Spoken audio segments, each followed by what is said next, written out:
Sandeep sir, न्यूझीलंडच्या डावपेचांना तुम्ही किती मार्क द्याल? जसं आता संजगिरींनी पण म्हटलं तसं, कारण खास करून त्यांनी विराट कोहलीला ज्या पद्धतीने एक प्लॅनिंग करून आउट केलं, नील वॅगनर त्याच्यासाठी ओव्हर द विकेट आला आणि त्यांना बाउन्सर टाकला. किती मार्क्स द्याल?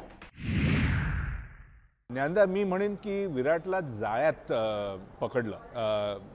ज्या प्रकारे स्कोर आपल्या म्हणजे धावसंख्या होत होती, खास करून पुन्हा आपल्याला मला म्हणावं लागतंय की ज्या प्रकारे एक भागीदारी, एक भरभक्कम भागीदारी पुजारा आणि मुरली विजयनी केल्यानंतर कधी कधी गोलंदाज आणि कप्ताना वाटतं अरे विकेट में काही नाही आहे, सोडून द्या, चला जे होईल ते बघूया, उद्या बघू किंवा दुसऱ्या सेशनमध्ये बघू.